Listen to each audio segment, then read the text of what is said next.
The spring really took its time to arrive this year.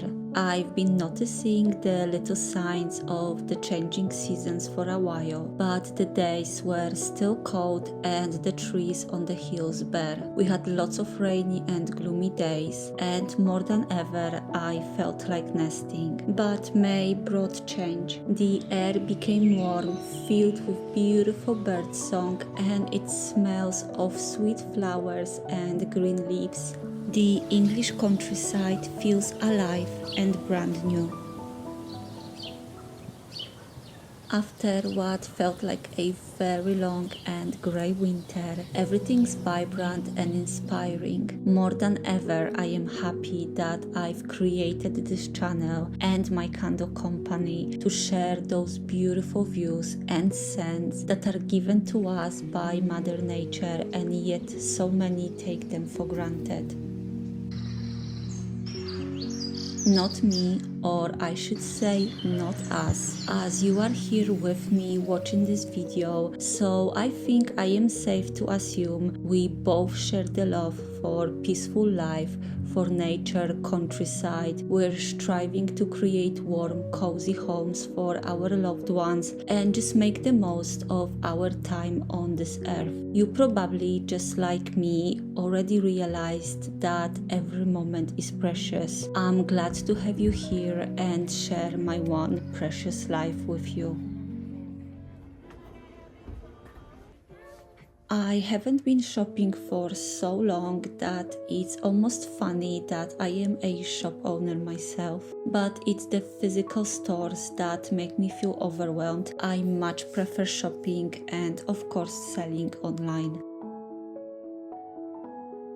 I had a very good reason to finally visit a home decor shop, as I wanted to get new cushions for my sofa. This has been long overdue, as we bought our sofa in November last year, and my husband, like always, had all the patience in the world just following me around and being useful.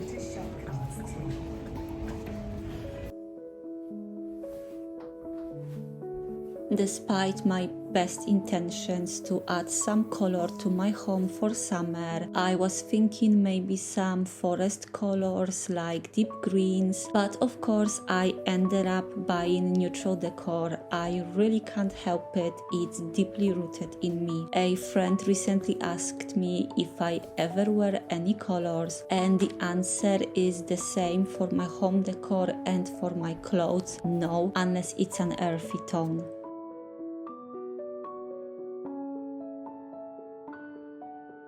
It's funny how it works, as I actually love quirky, colorful homes, and I adore women wearing bright colors and experimenting with their looks. I genuinely consider it a form of art. It's just that if I try it too, I don't feel like myself and it doesn't feel true to me. I think both our clothes and our homes are a reflection of our personalities, and I guess I might be just a little bit boring, but I hope it's in the best possible way. I hope it's a safe, calm, friendly kind of a boring that makes people feel comfortable and relaxed in my presence.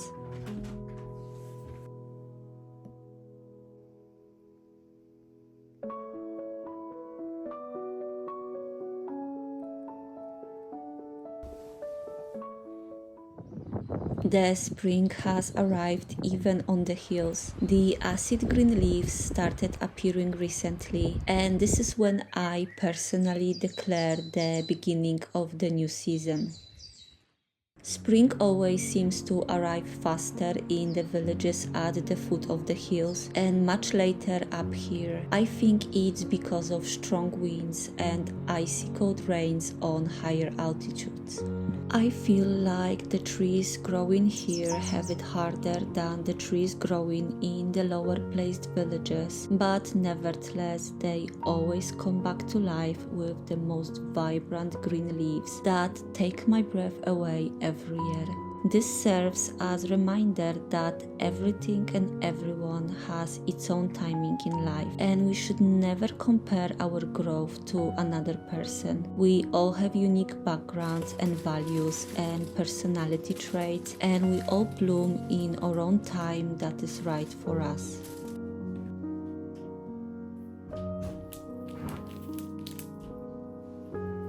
I can tell you from my own experience that once you stop comparing yourself and your life to others and focus on what good is already present in your everyday life, a huge weight will lift off your shoulders and you will feel freedom like never before. You will be free to build your life exactly the way you want. The truth is that we all live for the first time, and everyone is just trying to figure out this funny little journey we all call life. Even if some people might seem more put together than others, the truth is no one is ahead, and we all just trying to make the most out of every day.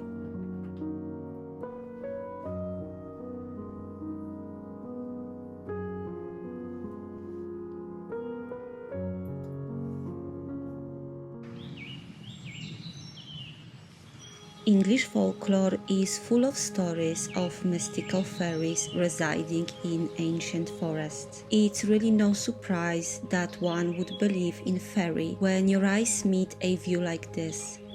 A forest floor full of beautiful flowers that feel out of this world. Over half of the world's population of bluebells grows here in the UK in ancient woodlands, and they are the scent of our newest candle, which I named Enchanted Forest. I'm very proud of this new addition to our candle collection, and I will link it in the video description for anyone interested to check it out.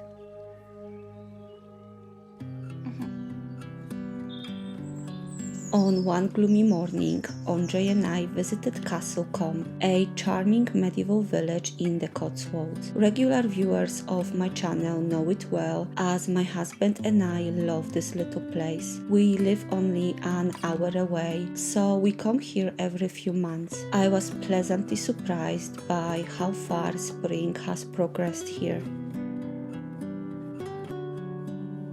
These medieval cottages have withstood many centuries of changing seasons, balmy summer days and cold winter nights, yet they still stand strong and proud, inspiring people with their characteristic look all around the world. This makes me reflect further on comparing our lives to other people. You see, these cottages are gorgeous. They look beautiful and encapsulate the charm of old England. But did you know that living in cottages like these is not easy? Their owners usually struggle with dampness. They are often small with low ceilings and small windows. When they were first built, car parking spaces, bathrooms, toilets weren't a thing, so installing these in modern times meant taking away already limited space from other living areas, making these cottages feel even smaller. These particular cottages in Castle Combe are not touched, but many charming little cottages across the UK are. And did you know that you're supposed to renew the thatched roof every 10 years, which obviously costs a considerable amount of money? If you watch Castle Combe cottages on my YouTube channel, you can dream about this simple cottagecore life, but in reality, upkeeping these medieval cottages is a challenge, and it's not cheap either.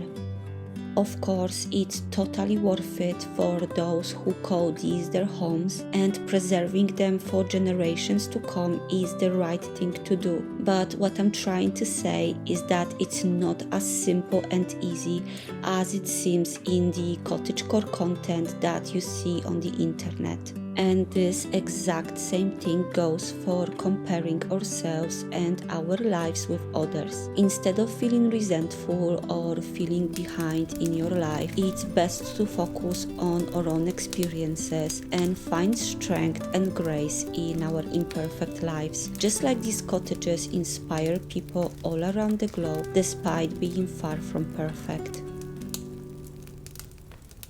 I actually never plan what I'm going to talk about in my videos. I simply film my days as I go, and I didn't plan to make a specific video about comparing your lives with others, but here we are. It's actually quite timely as May is when I first got introduced to yoga 8 years ago, and it has changed my life forever. One of the things I've learned was to accept the journey I am on and understand that my path in life is unique and cannot be compared to anyone else's. It's been many years since I adopted this mindset, and it has been the most freeing experience. If you learn one thing from me and my channel, I hope it will be to see how special and unique you are, and that your life is full of blessings if you choose to see them.